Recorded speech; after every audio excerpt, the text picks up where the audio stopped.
महर्षि वशिष्ठ जी जंगल में आसन लगा करके बैठे हैं और राजा दशरथ अपने पुत्र श्री राम और लक्ष्मण जी को उनकी सेवा में लेकर के जाते हैं। कहते हैं, हे परमात्मन, हे देवों के देव, हे योग वशिष्ठ जी महाराज, मैं अपने दोनों पुत्र आपको अर्पित करने आया हूँ ताकि ये आपसे श्रेष्ठ से श्रेष्ठ विद्या को धारण कर इस संसार का कल्याण करें। रामचंद्र जी और लक्ष्मण जी आश्रम में रहने लगे। बहुत सुंदर ढंग से उन्होंने अपने जीवन को यापन किया। एक दिन श्री रामचंद्र जी एक बहुत अजब सा सवाल योग वशिष्ठ जी से पूछते हैं। कहते हैं कि हे भगवान, मुझे एक बात समझ में नहीं आई, ये इंसान क्यों पैदा होते हैं और क्यों मरते हैं? एक छोटा सा बच्चा है, अब वो किसी से इतनी बड़ी बात पूछे, अचंभा तो होगा। योग वशिष्ठ जी ध्यान में जाकर के देखते हैं। कहते हैं कि ये परमपिता परमेश्वर हैं जो जन कल्याण के लिए उन्होंने इतना बड़ा प्रश्न पूछा। योग वशिष्ठ जी कहते हैं, हे राम, यहां पर जितने भी लोग आते हैं उनका कुछ खो गया है। अपनी उसी खोज को पूरा करने के लिए और अपने अधूरेपन को शांत करने के लिए वो बार बार पृथ्वी पर आते हैं और उसको ढूंढते हैं जो उनका खो गया है। रामचंद्र जी पूछते हैं, प्रभु मुझे आप अभी बता दो, मैं इतना समय क्यों व्यर्थ में गवाऊं खोजने के लिए? योग वशिष्ठ जी मुस्कुराते हैं। कहते हैं कि इंसान जीवन भर भटकता रहता है। पहले तो उसे ये ही पता नहीं होता कि मेरा खोआ क्या है जिसे मैं पाने की कोशिश कर रहा हूं। आखिर मेरे पास कमी किस चीज की है? क्या धन, बंगला, गाड़ी, मकान, ये सब चीजें मेरी पूर्ति के लिए हैं? क्या ये सब चीजें मैं चाहता हूं? आप एक बार, सिर्फ एक बार गहराई में जाकर के देखिए, क्या आपको बंगला और गाड़ी चाहिए? अगर आप सोचते हैं कि आपको चाहिए तो ये आपकी चाह नहीं है, ये आपके शरीर और आपकी बुद्धि की मिलीजुली भगत है। आप कौन हैं? आप एक सर्वव्यापी आत्मा हैं और आपकी चाह एक ही है, सिर्फ और सिर्फ परमात्मा। ये कुटिल बुद्धि और शरीर की इंद्रियां दोनों मिल करके इस आत्मा को परमात्मा से मिलने नहीं देती। बस यही रास्ता होता है जिसे हमें तय करना है।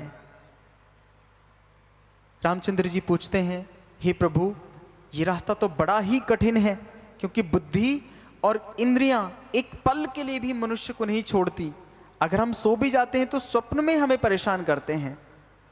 तो हम ऐसा क्या करें जिससे कि हमें ये बुद्धि और ये इंद्रियां हमारा पीछा छोड़ें? योग वशिष्ठ जी कहते हैं, हे राम, मैं आपको एक नाव दूंगा। इस भव सागर से वो ज्ञान ही एक ऐसी नाव है जिसमें बैठ करके आप पार उतर सकते हैं। रामचंद्र जी कहते हैं, ठीक है प्रभु, नाव तो आप दे देंगे, लेकिन उस नाव को चलाने वाला कौन है? उस नाव को चलाएगा कौन? उसकी पतवार क्या है? योग वशिष्ठ जी ने कहा, मैं आपको एक नाम बताऊंगा, आप उस नाम को जपते रहना, लेते रहना, आपकी नाव अपने आप अपने आप अपने आप चलती जाएगी। रामचंद्र जी हंस पड़े। उन्होंने कहा, हाँ, ऐसे भी कहीं होता है, नाम लो नाव चलती जाए, नाम लो नाव चलती जाए। योग वशिष्ठ जी ने कहा, आपको संशय नहीं रखनी है, मैं आपको प्रत्यक्ष चमत्कार दिखाऊंगा। एक नदी के किनारे राम और लक्ष्मण को योग वशिष्ठ जी ले गए। वहां पे उन्होंने नाव में उनको बैठा दिया और कहा, देखो अब मैं यहां से नाम लूंगा और आपकी नाव अपने आप खिंच करके मेरे पास आएगी। योग वशिष्ठ जी ने अपने अंतरचक्षु बंद किए और एक नाम उचारा। अपने आप एक चुंबकीय शक्ति से वो नाव खिंच करके योग वशिष्ठ जी के पास आने लगी। ऐसा चमत्कार देख करके दोनों के दोनों बच्चे घबरा गए। उन्होंने कहा, हे प्रभु, ये कौन सी जादुई ताकत है, ये कौन सा चमत्कार है? एक नाम लेने से अपने आप नाव चलने लगती है, और कौन कौन सी इस नाम में ताकतें हैं? योग वशिष्ठ जी ने कहा, ये जो संसार है ये एक नाम है, ये एक शब्द है और एक माया जाल है। ये एक ही नाम ऐसा है जो इस बुने हुए माया के जाल को काट सकते हैं। जिस प्रकार एक चूहा एक बुने हुए जाल को काट सकता है, उसी तरह से माया के बुने हुए इस जाल को केवल एक नाम ही काट सकता है। अब आप सोच रहे होंगे, ये एक नाम एक नाम एक नाम बार बार बार बार रिपीट हो रहा है, तो ये एक नाम का अर्थ क्या है? आप जिस परम शक्ति परमात्मा को मानते हो, आप जिस देवी देवता को मानते हो, आप जिस गुरु को मानते हो, पूर्ण श्रद्धा, सच्ची लगन और सच्चे निश्चय और शुद्ध अंतःकरण से आप उस नाम को पुकारोगे, वही एक नाम है। आप उसे अल्लाह भी कह सकते हो, जीसस भी कह सकते हो, यीशु मसीह भी कह सकते हो, गुरु नानक जी भी कह सकते हो। आप जो नाम देना चाहे उसको दे सकते हो। ये नाम आपको देने के लिए है। वो परम शक्ति परमात्मा आपकी नाम की पहचान का मोहताज नहीं कि आप उसका नाम रखेंगे तो वो सौभाग्यशाली होगा। ये तो आप अपने जगत में, सांसारिक जगत में अपनी पहचान बनाने के लिए या उसको पहचान देने के लिए आप उस नाम का सहारा लेते हो। वैसे तो वो बेनाम है, वो दूसरों को नाम देता है, उसको आपके नाम की क्या जरूरत है? उसका एक ही नाम है, उसका कोई नाम ही नहीं है, बस एक ही नाम है। एक नाम, एक नाम, जहां सब नाम मिल करके समा जाएं, उसी एक नाम की सृष्टि में परमपिता परमात्मा का वास होता है। वो परमपिता परमात्मा ऐसा दयालु है, ऐसा दीन दयाल है, जो जिस रास्ते से जाता है वो उसी रास्ते से उसे अपने गले से लगा लेता है। मोहम्मद साहब पैगंबर जी ने अपने तरीके से भगवान को पाने की कोशिश की, ठीक विपरीत दिशा में चल के। जैसा हिंदू करते थे उन्होंने बिल्कुल विपरीत किया। जब उन्होंने अंत पाया तो वहीं पर उन्होंने भगवान को भी पाया।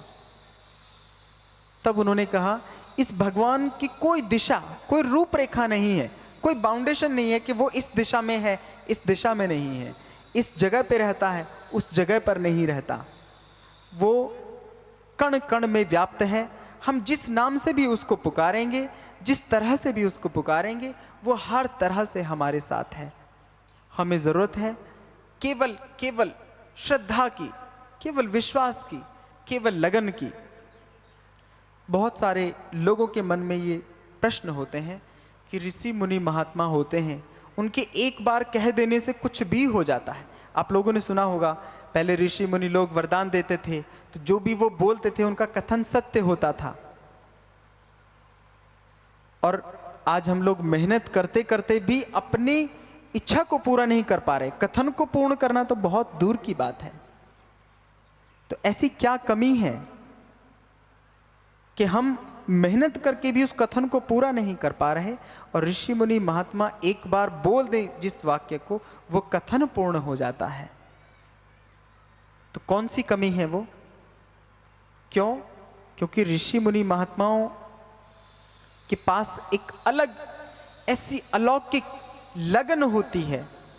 लगन समझते हैं आप? एक ऐसी इच्छा होती है परमात्मा को प्राप्त करने की कि उस इच्छा से पूर्ण उनके पास कोई इच्छा नहीं होती।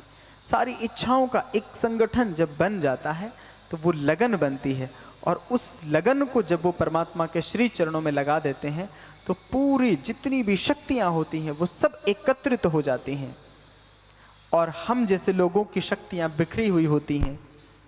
अभी हमारा ध्यान कुछ का बच्चों में होता है, कुछ का परिवार पे होता है, कुछ का बिजनेस व्यापार पे होता है, कुछ लोग परेशानियों में घिरे हुए होते हैं, तो वो कितनी भी कोशिश करें, वो काम को सफलता मिलती ही नहीं है।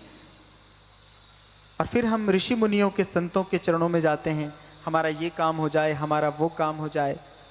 मैं ये चाहता हूं आपको ना तो ज्योतिषियों के पास जाने की जरूरत पड़े, ना तांत्रिकों के पास जाने की जरूरत पड़े। आप खुद अपने आप में इतने शक्तिशाली हो कि आप अगर अपनी शक्तियों को जागृत करो, उन शक्तियों को धारण करो, तो अपने आप हर एक परिस्थिति से बाहर आ सकते हो। आप में खुद में वो ताकत है। आप जब अपने आप को निर्बल और निसहाय समझने लगते हो, तब आप किसी दूसरे के पास जाते हो। कितने बड़े दुख की बात है कि आपको एक तांत्रिक की बातों पे भरोसा है, लेकिन अपने आप पे और अपने भगवान पे भरोसा नहीं है। वो तांत्रिक जी बोल दें कि हाँ तेरे घर में ऐसा हो जाएगा, आप उनकी बात पे 100% विश्वास कर लेते हैं। अरे उन्होंने बोला है तो हो जाएगा। अपने अंदर आत्मा से आवाज आ रही है, उस पे भरोसा नहीं है बिल्कुल भी। तो कौन कौन है जो आज से अपने आप पे भरोसा करना चाहते हैं? एक बार हाथ खड़ा करो, ये झंझट ही खत्म हो जाए। अब बोलिए जय गुरुदेव, जय गुरुदेव, जय गुरुदेव। अब हम आपको एक ऐसी अलौकिक शक्ति के बारे में बताएंगे जिसके बाद आपके ऊपर तंत्र, मंत्र, यंत्र, तीनों चीजों का प्रभाव नहीं होगा। तंत्र, मंत्र, यंत्र, चाहे कितनी भी बड़ी से बड़ी पराशक्ति क्यों ना हो, चाहे कोई महाकाली का पूजन करता हो, चाहे कोई भद्रकाली का पूजन करता हो, यहां परम पिता परमात्मा की कृपा है और कृपा के सामने शक्तियां नहीं टिकती हैं। आपको समझ में आई बात? जहां पर परमेश्वर की कृपा होती है, क्योंकि शक्तियां उपयोग और दुरुपयोग दोनों करती हैं और कृपा केवल और केवल कल्याण करती है। तो आपको कृपा चाहिए या शक्तियां चाहिए? एक बार बताइए। कृपा चाहिए ना? उस परम पिता परमात्मा की कृपा मिल जाए, शक्तियों की क्या जरूरत है? शक्तियां तो आनी जानी है, वो तो कभी भी आएंगी, कभी भी चली जाएंगी। अब अपने अपने दोनों हाथ ऊपर कर लीजिए, सीधे बिल्कुल ऊपर, ठीक है? अब हाथ को पीछे की तरफ मोड़ें, ऐसे। तो आपके हाथ में 7-8 दिन के बाद यहां पर एक चुंबकीय शक्ति प्रकट होगी। आपको ऐसा लगेगा जैसे मेरी हथेली को कोई खींच रहा है, ऐसे ऐसे ऐसे। ये जो यूनिवर्स है, जो आकाश मंडल है, आपके अंदर की सारी नेगेटिविटी को खींच लेता है। 2 मिनट आपको ऐसा करना है हर रोज। आपके ऊपर किसी ने तंत्र मंत्र किया हो, किसी ने कुछ भी किया हो, आप सिर्फ हर रोज 2 मिनट ऐसा करो, आपके पास से वो तंत्र मंत्र यंत्र सब कुछ खत्म हो जाएगा। अब ईश्वर की कृपा, ईश्वर की कृपा के लिए आपको अपने दोनों हाथ जोड़ने पड़ेंगे। अवस्था ध्यान रहे, जिस एंगल, जिस तरीके से हम बताएं उसी तरीके से आपको हाथों को जोड़ना है, ठीक है? अब हाथ नीचे करिए।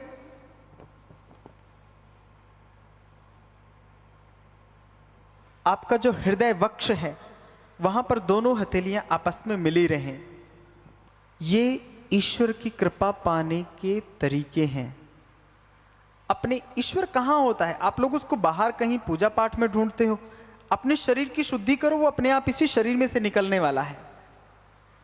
जब आप अपनी दोनों आंखें इस तरह से बंद करेंगे और 2 मिनट ऐसा करेंगे, तो 2 मिनट के अंदर अंदर ही आपको ईश्वर की शक्ति प्राप्त होने लगेगी। पहले ऐसे करना है, फिर उसके बाद में दोनों हाथ जोड़ने हैं।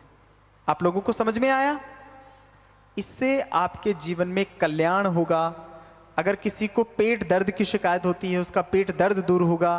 किसी की आंखें कमजोर हैं, उनके लिए भी हम बता देते हैं।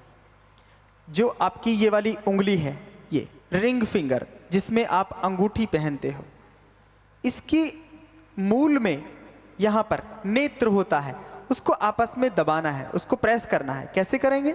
ऐसे।